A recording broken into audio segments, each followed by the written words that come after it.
มือนี้เฮาก็จะนำผ้าทานไปเบิ่งอีก1ตลาดเนาะที่ว่า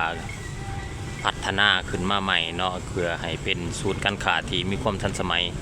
ตลาดแห่งนี้ก็ถือว่าเป็นตลาดที่เก่าแก่อยู่คู่กับนครหลวงมายาวนานนั่นก็เป็นตลาดครัวดินเนาะครัวดินหรือว่าตลาดน้องจันถือว่าเป็นตลาดเก่าแก่ตั้งแต่พูน30-40 ปีก่อนหรือว่า50 ปีก่อนพุ่นแหละเนาะตั้งแต่เขตบริเวณดังกล่าวนี่ยังเป็นบวกเป็นคุ้มเนาะตลาดแห่งนี้ก็ถือว่าเป็นตลาดชุมชนเก่าแก่เนาะแต่มาในปัจจุบันก็ขยายเนาะเพิ่นว่ามีการพัฒนาไปตามกาลเวลาเนาะบ้านเมืองมีการพัฒนาตลาดก็ต้องมีการพัฒนาเพื่อรองรับการค้าการขายของแม่ค้าเช้าขายเนาะมื้อนี้เฮาจะพาทานไปเลาะเบิ่งชุมชนดังกล่าวซึ่งท่านจะเห็นได้ถึงการเปลี่ยนแปลงว่ามีหยังน่าสนใจเอาเป็นว่าไปติดตามพร้อมกับทีมงานเฮาเลยเนาะคือว่าการเดินทางของทีมงานเฮาในมื้อนี้ก็ถือว่ามาสวยเติบเนาะพ่อแม่พี่น้องแต่วิทย์เฮาก็ว่าจะนำพาทานมาเบิ่งมาส้มตั้งแต่เช้าๆมื้อซึ่งตลาดที่เฮาจะย่างไปเนาะมันก็อยู่ทางด้านหน้าพุ่นเนาะซึ่งเป็นตลาดครัวดินหรือว่าตลาดน้องจันเก่าเนาะจะมีหอมเขาซึ่งใกล้ๆกับตลาดเช้านี้เนาะก็ถือว่าเป็นเขตที่ว่ามีผู้คนอาศัยอยู่หนาแน่นเนาะเอาเป็นว่าเฮาไปเบิ่งพร้อมกันเลยเนาะก่อนจะไปตลาดเฮาจะสตาร์ทอยู่ที่จุดพิกัดอยู่ที่ตลาดนั้นสถานี BRT สถานีขนส่ง BRT ตลาดเช้าเนาะถือว่าสถานีนี่ก็อยู่จุดใจกลางระหว่างเชื่อมต่อไปในหลายๆจุดเนาะก็ถือว่า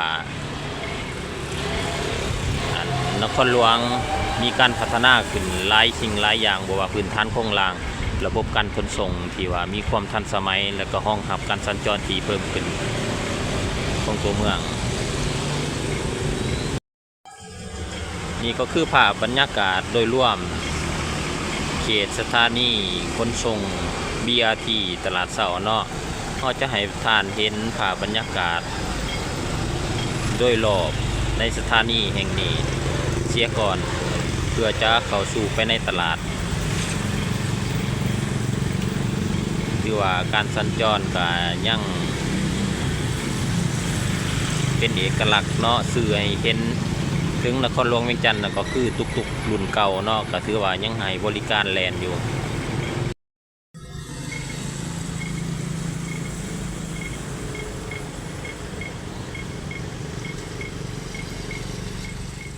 เอากันไปเดินทางไปตลาดเฮาจะย่างเบียดตามขอบทางนี้ไปเนาะคือว่าโซนนี้ก็คือว่าเป็นโซนตลาดเก่าคือกันเนาะเฮาจะเห็นเพิ่นจะขายสินค้าอย่างตามสายทางเนาะเพราะว่าผู้คนจะย่างไปย่างมาบางครั้งก็ไปถามสื่อสินค้าสบายดีขายดีอยู่บ่มื้อนี้ขายดีอยู่เนาะขายดีวันนี้ก็อุดหนุนอยู่โลนึงตัวนี้ก็เป็นตลาดขายอาหารกันกินเนาะคือว่าเป็นซอยน้อยๆแต่ก็มีอาหารการกินสิขายหลากหลายเนาะอาหารการกินของหวานก็มีเนาะคือว่าตะกี้ตอนเข้ามาเลาะตลาดครัวดินเนาะเขาก็จะมาซื้อเนี่ยอยู่ในพินในเขตนี้คือว่าปัจจุบันเพิ่นก็ยังขายอยู่เนาะยังขายอยู่คือว่าเพิ่นก็เฮ็ดเป็นคำเลยเขาจะย่างไปทางทหารเนาะนำพาผ่านผมเนาะตัวนี้มังคุดเป็นเห็ดเป็นพงหน่อยมังคุดเงาะลองกล้องทุเรียนก็มีเนาะคือว่าสามารถที่จะเอาเป็นอย่างไปอยู่ที่ตลาดครัวดินตอนเขาบริเวณนี้เขา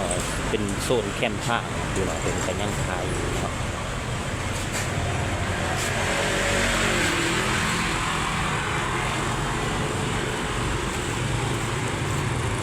เดี๋ยวเราจะแจ้งก่อนทุกทีนั่นก็แม่นเป็นตลาดเสาเนาะเป็นตลาดเสาหม้อเป็นทุกใหม่ของตลาดเสาหม้อเนาะว่าไกลๆกัน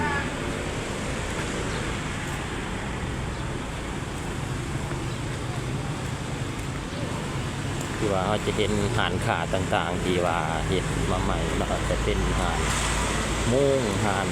แว่นตาต่างๆเขาก็จะเห็นหานขยุกขยะหานเสื้อผ้าเครื่องนุ่งห่มว่าตัวนี้จุดนี้ก็เป็นจุดที่ว่าเข้าไปในตลาดคือกัน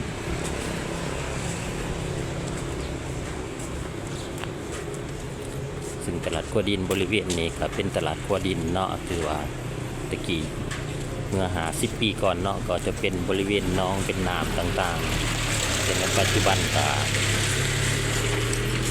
พัฒนาขึ้นมาใหม่เนาะก็มีหานขาหานเสื้อผ้าเต็มก็คือว่าก็ยังรักษาเอกลักษณ์ดังเดิมไว้เดี๋ยวทางทีมงานเขาจะย่างเข้าไปทางด้านในเนาะคือว่าเสื้อผ้าในเขตนี้ก็มีหลายเนาะคือว่าเครื่องเด็กน้อยเครื่องนุ่งห่มผ้าห่มผ้าแพร่ก็ยังมีหลาย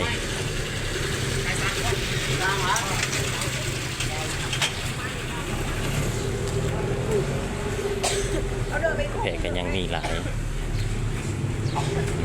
ทางด้านในก็จะเป็นตลาดเนาะเดี๋ยวเราจะย่างเข้าไปที่ตลาดทางด้านใน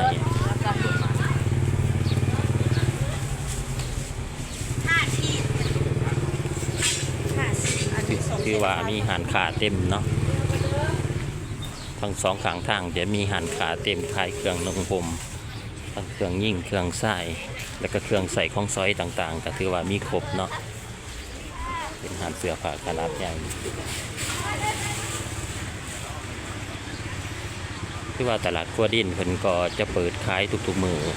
ทุกๆเสาร์เนาะที่ว่าภาพบรรยากาศเราจะเห็นได้มีความคึกคืนร้ายกับแม่นแต่เสาร์เนาะแต่ตอนนี้เขาก็มาช่วยเติบก็คือว่าผู้คนอยากเชื่อจ้างนะแต่ก็ยังมีความคึกคืนตลอดเวลาบางหานก็มีการเก็บเมียนหานแล้วเนื่องจากว่าสินค้าที่นำมาขายขาดหมดแล้วเนาะ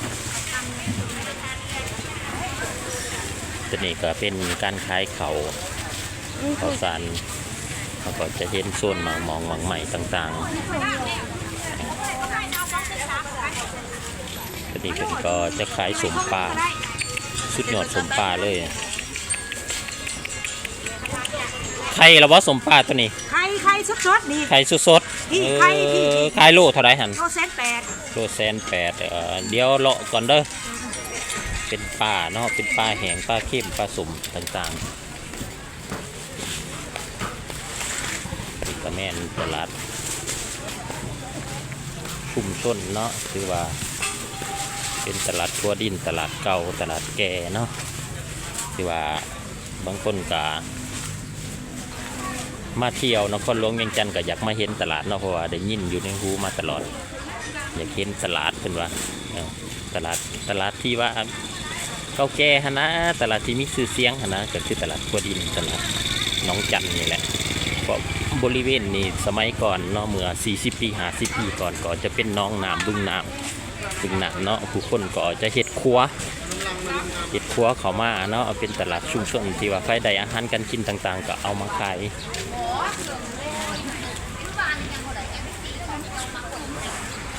คือว่าก็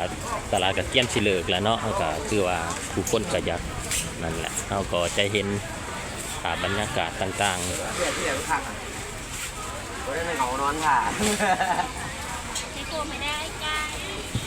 รับบรรยากาศต่างๆที่ว่ายังรักษาเอกลักษณ์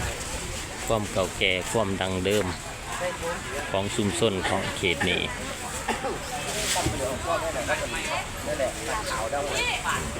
ผู้คนก็จะย่างไปย่างมาเนาะ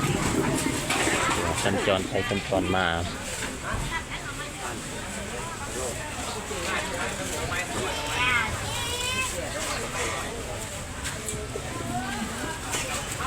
คือว่าโซนนี้เป็นโซนที่ว่าเป็นจัดห้องรับพ่อค้าแม่ค้าเนาะที่ว่ามาใหม่ส่วงเป็นทำการก่อสร้างหรือว่าปรับปรุงจุดสถานที่เก่าเนาะเมื่อเป็นปรับปรุงสร้างสาพัฒนาแล้วเป็นก็จะมีการยกย้ายเข้าไปขึ้นแล้วก็แบ่งเป็นโซนตลาดสดแล้วก็โซนตลาดต้นช่วยเนาะเดี๋ยวเขาจะพาย่างเข้าไป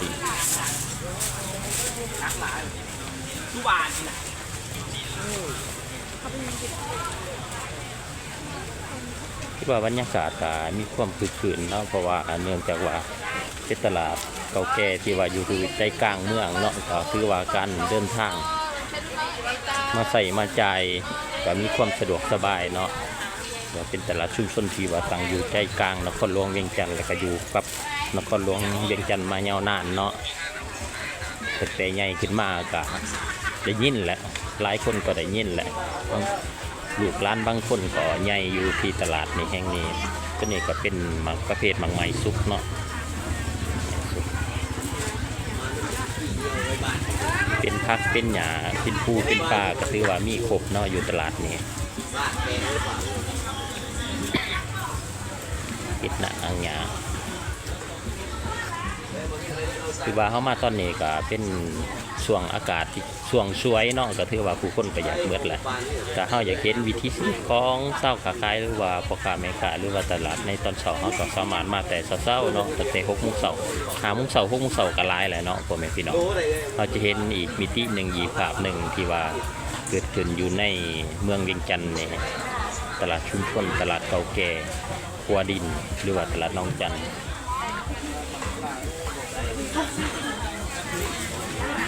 โซนทั้งหนาก็เป็นโซนประเภทขายสินขายปลาเนาะแต่เทียนที่งานเขาจะบริเข้าไปเนาะก็เขาจะใส่เอาแต่โซนขายพักเนาะในการผู้ชมเบิง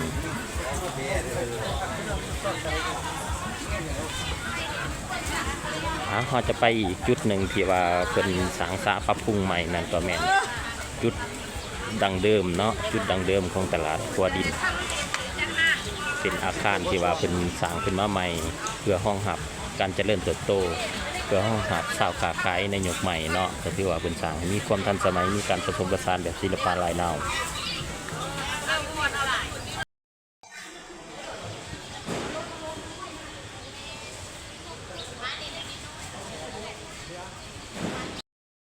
ตอนนี้เขาก็มาหอดอีกจุดหนึ่งเนาะที่ว่าเป็นจุดของตลาดขัวดินเก่าเนาะที่ว่าก่อนเพิ่นปรับปรุงก่อนเพิ่นพัฒนาเนาะก็ถือว่าพ่อค้าแม่ค้าจะขายอยู่ในบริเวณนี้เนาะคือว่าในปัจจุบันเพิ่นก็พัฒนาใหม่เนาะเดี๋ยวเขาจะให้เห็นภาพบรรยากาศโดยรวมเนาะตัวนั้นก็จะเป็นสถานีขนส่งนครหลวงเวียงจันทร์เนาะที่ว่าบริเวณนี้เพิ่นก็สงวนไว้เฮ็ดเป็นบ่อนจอดรถหรือว่าบ่อนว่างเพื่อขายเครื่องของแม่ค้าเซาขายเมื่อเพิ่นก็เปิดให้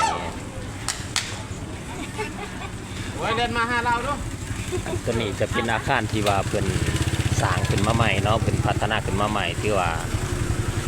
เป็นอาคารของตลาดเมืองคันคำเพราะนั้นตลาดขัวดินเนาะก็คือว่ามีความสวยงามเนาะเป็นปลูกทุ่งศิลปะลาวผสมผสานที่ว่าเพิ่นสร้างขึ้นมาใหม่นี่มีความโดดเด่นสวยงามเนาะท่ามกลางบรรยากาศตึกสูงเมื่อเพิ่นเปิดน้ำใสอย่างเป็นทางการเมื่อเพิ่นเปิดจะเฮ็ดให้สถานที่นี้จะดึงดูดความน่าสนใจของแขกคนเนาะในการมาเที่ยวตลาดแห่งนี้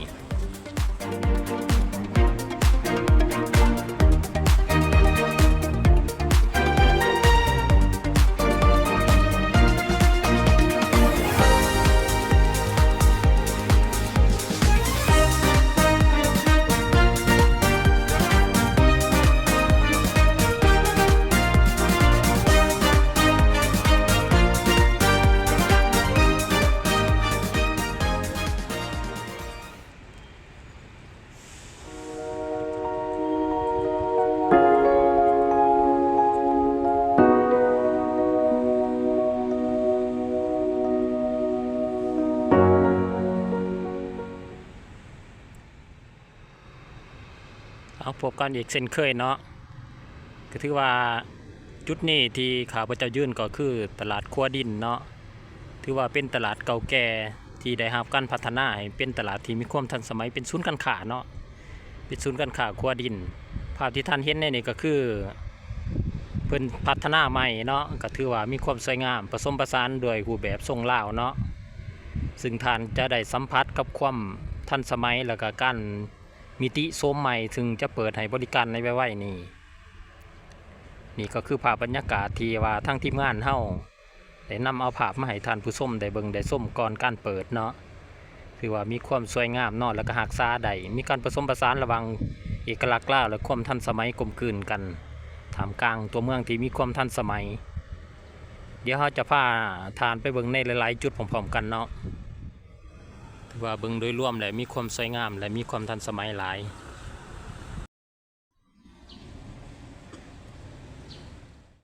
ถือว่าเสาแต่ละต้นนี่เพิ่นก็เฮ็ดลวดลายลาวใส่เนาะถือว่ามีความสวยงามหลายเนาะพ่อแม่พี่น้องถือว่าเป็นตลาดที่ว่าอยู่คู่กับนครหลวงมายาวนานเนาะแต่ละเป็นตลาดที่เก่าแก่ที่ไผๆก็เคยได้ยินเนาะครัวดินหรือว่าตลาดน้องจันองค์ประกอบส่วนใหญ่ก็เป็นไม้เนาะเป็นเฮ็ดเป็นสไตล์เฮือนทรงลาวสไตล์ทรงลาวเป็นมีการผสมผสานความเป็นลาวไว้รักษาเอกลักษณ์ของความเป็นลาวไว้ด้านลุ่มนี่เพิ่นก็จะเฮ็ดเป็นหลอกเป็นห้องถือว่ามีประตูที่ว่ามีความสวยงามเนาะถือว่ามีความกว้างขวางเนาะกับกำลังเพิ่นเปิดก็จะเพิ่มความสะดวกสบายและก็ความน่าสนใจให้กับนักท่องเที่ยว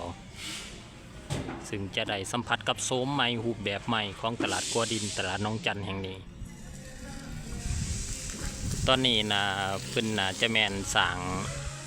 ล้านพญานาคเนาะก็ถือว่าพญานาคขนาดใหญ่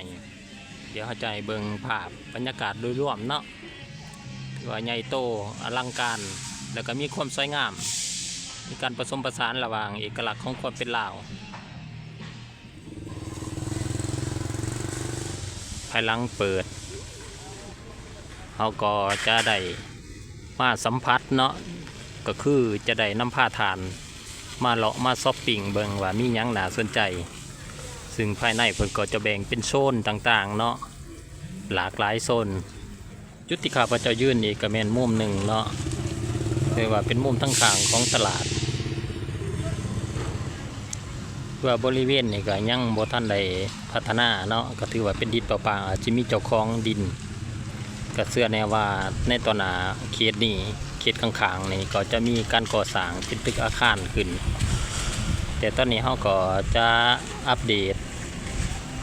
การก่อสร้างของตลาดครัวดินหรือว่าตลาดน้องจันแห่งนี้ไปก่อนด้านหลังของตลาดครัวดินนั่นก็แม่นโครงการของจีนเนาะก็ถือว่าเป็นอาคารตึกสูงหลาย10ชั้นเนาะถือว่าเป็นอพาร์ตเมนต์พรีเมียม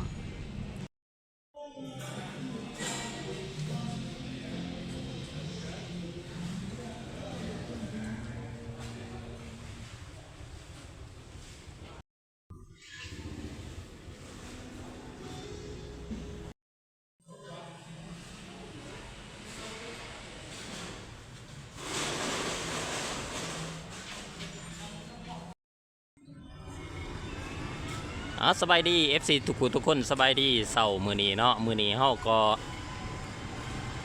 อยู่ที่ตลาดเสาเนาะกันนี้ก็คือภาพตลาดเสาหม้อเนาะแล้วสิ่งที่ท่านเห็นทั้งข้างหน้าเรื่องๆนั่นก็แม่นรถ BRT เนาะถือว่ารถบริการขนส่งมวลชนอยู่ในนครหลวงเวียงจันทน์ที่ว่ามีความทันสมัยและก็ได้รับความนิยมในปัจจุบันเนาะถือว่าการเดินทางของเฮามื้อนี้เฮาก็จะไปอยู่ที่สวนเจ้าพระงมเนาะเฮาจะไปเบิ่งเขตจุดสูงการพัฒนาในเขตนั้นก็ถือว่าบ่ได้ไปโดนเนาะก็เห็นว่าจะมีการพัฒนาหรือว่าสร้างตึกโรงแรมหลายแห่งอยู่ในเขตนั้นซึ่งการเปลี่ยนแปลงเพื่อรองรับการขยายตัวและการเติบโตขยายตัวของเศรษฐกิจอยู่ในนครหลวงเวียงจันทน์เขาจะเดินทางในมื้อนี้ด้วยรถ BRT เนาะซึ่งเขาจะขึ้นอยู่ที่สถานีตลาดเสาคือสถานีที่อยู่ทางด้านหน้าของท่านผู้ชมอยู่ตอนนี้เนาะก็เป็นว่าเราไปติดตามภาพบรรยากาศดังกล่าวของการเดินทางแล้วก็เบิ่งภาพบรรยากาศในเขตสวนเจ้าพระงมเนาะสิ่งที่ท่านเห็นในขณะนี้ที่ว่าก็แม่นนักท่องเที่ยวเนาะที่ว่าเป็นนิยม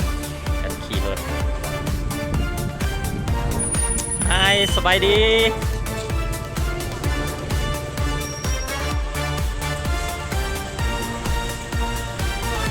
เราจะเห็นนักท่องเที่ยวเพิ่นก็